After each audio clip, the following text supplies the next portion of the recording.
안녕하세요. orlando 캠입니다. 시장이 많이 안 좋아서 시황 분석에 대해서 좀 말씀을 드리겠습니다. 자, 먼저 마이크론의 실적부터 한번 보게 되면 공급의 부족이 지속되면서 2028년도까지 HBM 시장 자체가 1,000억 달러를 전망할 거다 그렇게 말하고 있죠. 계속해서 일단 지금 이제 AI 시장이 살아있다 그 이야기를 하고 있습니다. 그래서 CEO가 이야기하고 있기를 2010년도 회계년도 초반을 갖다가 탁월하기 시작했다 그렇게 말하고 있고 1분기 매출의 총이익률, 주당 순이익, EPS 모두 가이던스의 상단을 크게 상회했다 이렇게 말하고 있죠. 전체 매출한지 디램, 낸드 매출, HBM 데이터 센터 매출 각 사업 부분 모두가 신기록을 달성했다 그렇게 이야기를 하고 있습니다. 자, 현재 마이크론 테크놀로지 가격부터 한번 보겠습니다. 장외 시장에서 지금 애프터마켓에서 한 8% 정도 올라갔다 이렇게 보시면 되겠죠. 그래서 상당히 많이 올라가는 모양이 있기 때문에 아무래도 내일장에도 좀 상승이 되지 않겠나, 자 그렇게 우리가 볼 수 있겠습니다. 자, 마이크론은 엄청난 수요를 갖다 따라가지 못하고 있다 이렇게 말하고 있죠. 반도체 제조업체가 최근에 인공지능에 대한 부정적인 여론의 영향을 받았지만은 회사의 낙관적인 전망 덕분에 월간의 향후 전망에 대해서도 긍정적으로 바라보고 있다. 자, 결론적으로 이렇게 얘기를 하고 있습니다. 자, 그래서 회사는 강력한 AI 수요에 힘입어서 이번 분기 총 마진율이 67%에 달할 것으로 예상이 되고 있다. 그렇게 말하고 있고, 메모리 시장의 상황이 개선되면서 공급 부족으로 인해서 평균 판매 가격이 두 자리 숫자 이상으로 연속적으로 상승할 것으로 예상이 된다. 자, 그렇게 언급을 하고 있습니다. 자, 특별히 CEO가 이야기하고 있는 내용은 2020년도 HBM의 전체 공급량에 대한 그 공급에 대한 가격이란지 물량 계약을 갖다가 산업의 선도 HBM4를 갖다가 포함해서 모두 다 체결됐다. 자, 그만큼 수요가 많다는 거겠죠. 그 다음에 HBM의 템 시장 있죠. 총 시장, 이것도 마찬가지로 연평균 성장률이 2028년도까지도 40%에 달할 것으로 예측이 되고 있다. 그래서 2025년도엔 350억, 2028년도에는 1,000억 달러가 될 것으로 보여지고 있다. 그래서 이러한 1,000억 달러 HBM의 템 시장 달성 시점이 기존 전망보다도 2년이나 앞당겨졌다. 자, 그 정도로 수요가 많다는 겁니다. 자, AI 수요가 많다는 거겠죠. 자, 그렇다면 지금이 버블이다 이렇게 보기는 좀 힘든 모양이 되지 않겠나. 자, 그렇게 보여지고 있고, 자, 지속적이고 강한 산업의 수요, 그 다음에 공급 제약이 맞물려서 시장이 타이트하다. 이러한 상황은 2020년도 이후까지도 이어질 거다. 계속해서 갈 수 있다. 그 이야기를 하고 있고, 특별히 2020년도 회계연도 설비 투자, 자본주의 주주 캐펙스에 있는 것들은 기존에 180억 달러에서 200억 달러로서 상향 조정한다 이렇게 말하고 있죠. 계속해서 일단 설비 투자도 할 수밖에 없다. 수요가 많다는 이야기입니다. 그래서 HBM 공급과 지금 이제 감마 기술 투자에 집중한다는 방침이 되고 있다. 자, 그렇게 말하고 있죠. 자, 그런 가운데 있기 때문에 시장 자체가 여기서 끝난다 이렇게 보기는 아직까지는 지금 이제 너무 섣부른 그런 생각이다 이렇게 말씀을 드립니다. 자, 그렇다면 우리가 MU에 있어서 또 가장 중요한 것이 토탈 레버뉴 있죠. 그래서 총 매출, 캐파가 계속해서 커지고 있는지 그거 봐야 되는데 CAGR 연평균 성장률이 61%나 되고 있다는 겁니다. 그만큼 성장률이 높다는 이야기가 되겠죠. 자, 그렇다면 아무래도 공급이 계속해서 딸리고 있다는 겁니다. 수요가 많아서. 자, 그런 가운데 있기 때문에 이런 것만 본다 하더라도 아직까지는 AI가 좀 살아있지 않나. 자, 그렇게 우리가 볼 수 있겠습니다. 자, 그 다음에 Q&A 시간에서 TD코인에서 이야기했던 내용을 본다면 2분기 이후에 매출의 총이익률의 전망이 어떻게 되느냐 그렇게 물었더니 마진이 상승할 수 있는데 최근 몇 분기만큼 급격하진 않을 것이다 이렇게 말하고 있죠. 그래서 이익의 마진의 이익 자체가 그렇게 가파르진 않다 그렇게 말하고 있습니다. 좀 천천히 가기는 간다. 가기는 전망은 되고 있는데 그거 하나 우리가 봐야 되겠고, 그 다음에 장기 계약 시점이라든지 고객의 팹 투자 기여도, 자, 이런 것들 물어봤는데 시티은행에서 아무래도 구체적인 언급은 없었지만 논의 중인 계약이 이전보다 훨씬 더 강력하다 그렇게 말하고 있죠. 그래서 계약이 상당히 많은 것을 알 수가 있습니다. 자, 그런 거 가운데 있기 때문에 물론 주가도 계속해서 갈 수 있겠지만 가장 중요한 것은 AI가 계속해서 되고 있다. 이런 것들 우리가 캐치할 수가 있겠습니다. 자, 또한 봐야 될 것이 기관 투자가들이 주식에 총력을 기울이고 있다는 점입니다. 특별히 글로벌 펀드 매니저들의 현금 보유 비중 자체가 12월에 0.4% 하락한 3.3%를 기록하고 있는데, 이는 1990년대 데이터 집계에 의해 최저치가 되고 있다. 그렇게 보시면 되겠고, 4월 이후부터 시작해서는 1.5포인트나 하락한 수치가 되고 있다. 이렇게 보시면 되겠죠. 그래서 운용자산 대비해서 현금 보유 비율이 6개월 연속 4% 이하를 유지했는데, 이는 역대 최장 기록 중에 하나가 되고 있다. 그렇게 말하고 있고, 과거의 현금 보유 비율이 3.6% 이하로 떨어진 경우는 단 9번밖에 없었다. 그렇게 말하고 있죠. 그 결과로 봤을 때 현금 보유량, 주식 배분, 글로벌 성장 기대치 등으로 측정된 투자 심리는 지난달 대비해서 1포인트가 상승한 7.4%를 기록하면서 7월 이후에 최고치를 경신하고 있다. 그렇게 말하고 있죠. 그래서 아무래도 상당히 낙관적으로 볼 수가 있다. 이렇게 말씀드립니다. 자, 그래서 다음 요 차트를 보시면 뱅크 오브 아메리카에서 설베했던 자료인데 아무래도 캐시 레벨 자체가 떨어지고 있다. 있다는 겁니다. 기록적인 수준으로 3.3% 밑으로서 떨어지고 있다. 그 이야기를 하고 있죠. 그래서 차트를 보시게 되면 이게 3.3% 밑으로 떨어져 있는 그런 상태에 있습니다. 그만큼 캐시 레벨이 많이 없어지고 있다. 자, 그렇다면 이런 자금들이 아무래도 시장으로 흘러 들어가지 않겠는가. 자, 물론 나스닥도 있고 다우도 있고 뭐 그런 것들은 좀 다른 관점이 있죠. 그래서 뭐 나스닥으로 이 자금이 바로 흘러 들어가서 주가를 올린다. 자, 그렇게 보이기는 힘들겠지만 저평가된 종목들, 저평가 우량 종목들은 좀 들어갈 가능성이 많이 있다. 자, 그렇게 우리가 보시면 되겠습니다. 자, 특별히 주식이라든지 아니면 암호화폐가 12월에 일단 바닥을 치는 이유가 있죠. 자, 그 이유 중에 하나가 아무래도 미국의 세금 손실의 매도다 이렇게 보시면 됩니다. 그래서 손실이 발생한 자산을 매도해서 실현 이익을 다 생성시키고 세금 부담을 줄인 것들이 있겠죠. 자, 그로 인해서 주가 자체가 좀 하락되는 것도 있다. 이렇게 말씀드릴 수 있는데 30일에 워시 트레이드 기간이 만료된 후에는 해당 자산을 다시금 매입하는 경우가 많아서 연초에는 주가가 반등하는 결과가 나타날 수 있다. 자, 그렇게 우리도 보실 수가 있겠습니다. 그래서 2018년과 2022년도에 베어마켓의 시즌 의리가 있었는데 자, 그때 보시게 되면 디셈버 있죠. 이럴 때 좀 하락을 했다가 그다음 반등되는 것이 1월 달부터 시작해서 2월 달에 많이 에버리지로 다시금 돌아온다는 겁니다.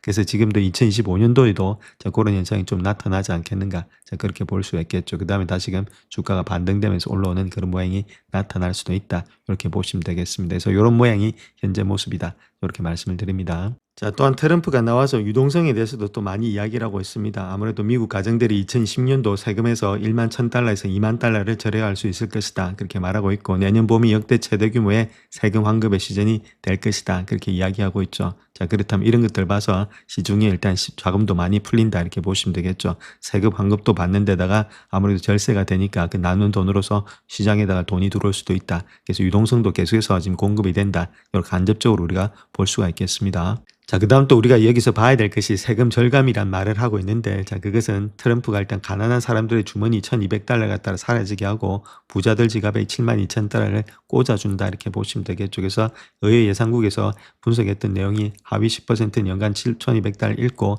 상위 10%는 13,000달러를 얻는데 2만 달러 공약을 했을 땐 상위 1%에게는 엄청나게 돌아가면서 72,000달러를 챙기게 된다. 자, 그 이야기를 하고 있죠. 그래서 결론적으로 봤을 때는 부유층에 대한 세금 감면이다. 그렇게 말하면 되겠죠. 그래서 부유층이니까 아무래도 주식을 하는 사람들이겠죠. 세금 절감, 세금 감면이란 말은 결론적으로 부유층이 주식 투자를 하게끔 해준다. 그 이야기를 하고 있습니다. 자, 또한 트럼프는 돈을 뿌리겠다 그렇게 이야기하고 있는데 미군 병사 전원에게 1,776달러의 전사 배당금을 지급하겠다 그렇게 발표하고 있죠. 그 이야기를 본다면은 그건 한 25억 달러 정도의 비용이 소용이 된다 그렇게 말하고 있습니다. 돈을 계속해서 내년에 완전히 다 갖다 뿌리겠다 그 이야기를 하고 있죠. 자, 뿌려서 어쨌든 간 저쨌든 간에 선거에서 이기기 위해서 나는 돈을 갖다 무조건 뿌리겠다. 유동성을 공급하겠다 그 이야기합니다. 그러면 유동성이 공급되는 한 주가가 떨어진다 하더라도 일부 일단 지금 이제 아무래도 많이 올라가서 약간의 차익 매물이라든지 밸류에이션의 조정이 있지만 그 후는 다시금 반등될 수 있다. 그렇게 보시는 것이 정답이 아니겠는가 그렇게 보여집니다. 자, 그렇게 돈을 뿌리는 이유가 있죠. 지금 CNBC에서 경제조사에 따르면 설문조사에 참여한 미국인 중 66%가 상승하는 인플레이션에 대해서 트럼프 대처에 대해서 불만을 표명하고 있다. 그렇게 말하고 있고 4월에는 인플레이션에 대한 그 대처에 대한 불만율이 60%였다. 이렇게 말하고 있죠. 그래서 지금의 경제정책 지지율은 36%, 전체 지지율은 38%에 불과하다. 그래서 민주당은 경제 문제를 놓고 트럼프 때 맹렬히 비난하고 있다 이렇게 말하고 있죠.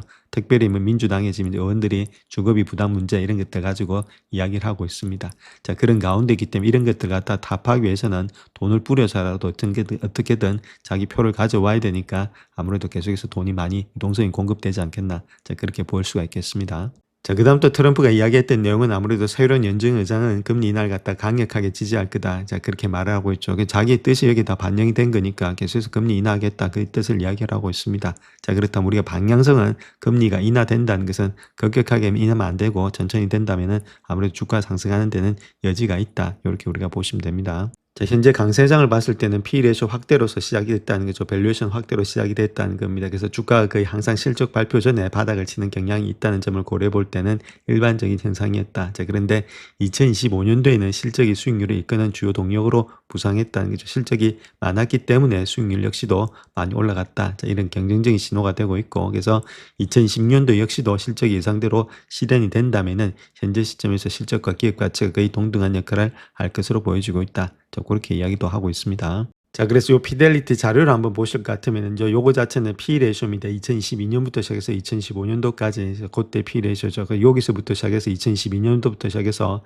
2025년도까지입니다. 자, 그때 사이를 본다면은 P 레이쇼 이만큼 많이 분홍색이죠. 많이 올라왔다는 겁니다. 62%까지 P가 많이 자라났다. 즉 말해서 계속해서 밸류에이션이 높아졌다는 겁니다. 밸류에이션이 높아진 것은 아무래도 2022년부터 시작해서 2025년도까지의 EPS 성장률 있죠. 자, 그거 자체도 같이 많이 높아졌다는 이야기 되겠죠. 그래서 여기는 62%, 여기는 28%니까 아무래도 EPS보다는 훨씬 더 많이 간 것이 아무래도 P 레이쇼다. 그렇게 보시면 되는데, 자, 그와 더불어서 지금 이제 그 다음 또 갈 수 있는 이유가 요렇게 일단 지금 이익만 계속해서 증가돼 준다면, 물론 약간의 또 눌림목은 있겠지만은 계속해서 상승할 수 있는 여력이 있다는 겁니다. 자, 그런 가운데 있기 때문에 이익이 증가되는지가 가장 큰 문제인데, 2016년도에는 아무래도 2016년도, 2017년도에도 이익의 증가는 일어나지 않겠나. 자, 그렇게 우리가 예측을 할 수가 있겠습니다. 자, 그 다음 또 이번 주는 변동성이 상당히 심하죠. PC, 콜 PC가 기다리고 있고, 그 다음 내일은 또 아무래도 금요일 날은 또 옵션 만기일이 되고 있습니다. 여러 가지 것들이 지금 이제 많이 걸쳐있기 때문에 변동성이 상당히 심한 한 주가 되고 있다. 이렇게 말씀을 드립니다. 자, 거기다가 내일 오후쯤 되면 아무래도 뱅크 오브 재팬에서의 인터레스트 레이트 디시전이 있죠. 금리 인상이 있는데 지금 0.5% 되고 있는데 0.75까지 올리지 않겠는가. 이미 시장이 반영됐기 때문에 문제는 없는데, 자, 나와서 이상한 소리 또 하게 되면은 또 시장이 좀 발작이 일어날 수 있다. 자, 그런 것들 우리가 한번 체킹하자 이렇게 말씀드립니다. 자, 그래서 현재 S&P 500 지수를 한번 볼 것 같으면 일단 지금 꺾이는 모양이 있다 이렇게 보시면 됩니다. S&P 500 지수 자체는 일단 쌍봉이 나타나면서 좀 꺾이는 모양이 있죠. 좋은 모양은 아니다. 일단 쌍봉이 났다는 말은, 쌍봉이란 말은 다른 게 아니라 지금 이제 고점을 갖다 높이지 못하는 그런 모양이 있다는 거죠. 원래는 주가가 올라갈 때 이렇게 저점과 저점, 고점과 고점이 높아지면서 올라가야 되는데, 자, 그런 식으로 일단 추세가 올라지면서 가다가, 자, 아무래도 일단 추세가 좀 꺾이는 모양으로 돌아 나갔다 이렇게 보시면 되겠죠. 그것이 쌍봉이 지금 역할을 하고 있는 내용이다. 이렇게 보시면 되겠고, 자, 그런 모습들이 나타나고 있는데, 그다음 단순히 요거만 가지고 주가가 폭락한다. 자, 그렇게 보기는 힘들다는 모양이 되겠죠. 그래서 뭐 차트 같은 건 이렇게 했다가 다시금 저점에서 이렇게 반등을 틀어서 다시금 갈 수 있습니다. 자, 그럴 때가 요럴 때죠. 요때도 마찬가지였죠. 요렇게 일단 쌍봉이 됐다가 다시금 저점에서 돌아 나가서 다시금 V자 반등으로 올라갔다는 겁니다. 자, 그럴 수도, 요번에도 그럴 수도 있다는 거겠죠. 그렇기 때문에 우리가 여기가 지금 이제 완전히 이제 시장 자체를 무너진다. 자, 그렇게 보긴 아직까지는 조금은 이제 퀘션 마크가 있다는 거겠죠. 좀 시간을 두고 봐야 될 문제다. 이렇게 보시면 되겠고, 자, 전반적으로 이렇게 완전히 꺾여가지고 밑으로 완전히 폭락할 때는 시장 자체가 일단 테마가 없을 때, 즉 말해서 펀더멘탈이 무너지면서 적극적으로 EPS라든지 성장이 없으면 성장이 꺾인다든지 아니면 일단 적자가 난다든지, 자, 그렇게 할 때는 주식을 털고 나와야 될 때입니다. 자, 그런데 그런 영향은 지금 이제 보이지는 않고 있죠. 이런 것들이. 도리어 지금 이제 트럼프가 계속해서 자금을 갖다가 집어넣겠다, 유동성 공급하겠다, 금리 낮춰주겠다. 자, 그런 것들이 일단 것이 변수가 되고 있고, 그다음 두 번째는 이런 것들 더불어서 EPS 증가도 계속해서 일어나고 있다는 겁니다. 그렇다면 예상치가 이런 것들 기업의 실적이 안 늘어나면서 이런 것들이 같이 꺾인다면 문제가 되겠는데, 자, 거시도 어느 정도 일단 현재로서는 받아주고 있고, 그다음에 기업의 성장도 받아주고 있기 때문에 주가 자체에서부터 완전히 꺾인다기보다는 밸류에이션 조정이 좀 이순 후에는 다시금 반등이 되지 않겠는가. 그래서 지금은 하락세가 강하기 때문에 우리가 어디까지 봐냐면 6,500대까지는 한번 봐야 되지 않겠는가.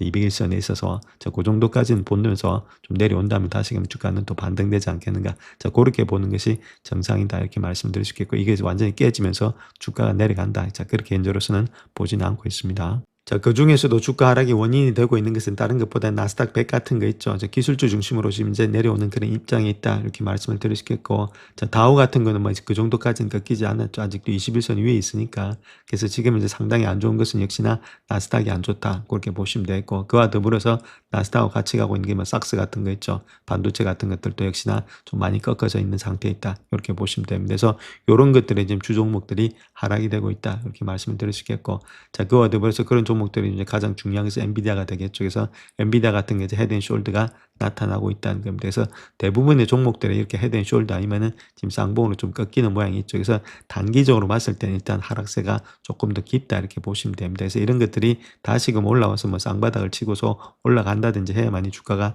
달릴 수 있기 때문에 당분간은 조금만 하락세는 좀 짙어지고 있다.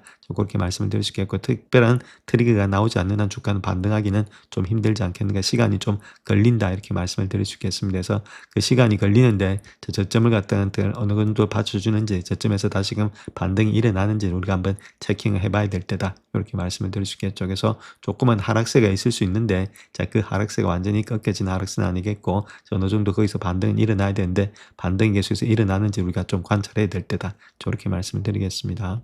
자, 그래서 결론적으로 말씀을 드릴 것 같으면 우리가 좀 홀드를 하면서 가야 될 이유를 본다면 이제 요때도 있습니다. 요때도 주가가 많이 하락했을 때죠. 자, 요때도 주가가 많이 하락했는데 자, 요때 가서 한번 생각해 보겠습니다. 4월 달에 가서 요때 일단 내가 잘 팔았습니다. 잘 팔아서 주가 자체를 잘 방어를 했죠. 잘 팔아서 이까지 일단 내려가면서 견뎌냈다는 겁니다. 자, 그렇다면 실질적으로 요때 일단 매수를 했냐면은 매수를 못 했다는 거죠. 요때 매수를 했냐면 매수를 못 했다는 거죠. 결론적으로 고점을 돌파하고 어느 정도 또 확신이 들 때 이때 가서 매수를 한다는 이야기입니다. 즉 말해서 이게 내려갈 수도 있죠. 내려갈 수도 있는데 자, 그 다음에 일단 반등이 될 때 내가 다시 사야 되는데 여기서 매도를 했으면은 과연 살 수 있느냐? 힘들다는 겁니다. 쉽지가 않다는 거죠. 매수한다는 것이 내가 팔고 다시 사는데 사는 게 쉽지가 않다. 이렇게 먼저 말씀을 드릴 수 있겠고 자, 산다 하더라도 다시금 내가 산 가격보다도 판 가격보다도 높게 살 가능성이 많이 있습니다. 사람들의 심리에 따라서 이만큼 내려오면은 심리가 일단 지금 이제 두려워서 다 팔고 떠나지 또 이때는 또 손이 안 나갑니다. 자, 그런 가운데 이때는 정말로 매매에 자신이 있다면 여기서 뭐 팔고 여기서 다시금 사고 그냥 그렇게 하면 좋겠죠. 근데 그게 말처럼 쉽게 안 된다는 거죠. 그 다음에 반등이 나올 때는 또 급반등이 나오기 때문에 쉽게 일단 물타기도 들어가기가 쉽지가 않다는 겁니다. 그래서 지금은 조금의 관망의 자세로서 바라봐야 될 때다 이렇게 말씀을 드립니다. 영상을 끝까지 시청해 주셔서 감사합니다. 영상이 도움이 되셨다면 구독과 좋아요 부탁드립니다. 감사합니다.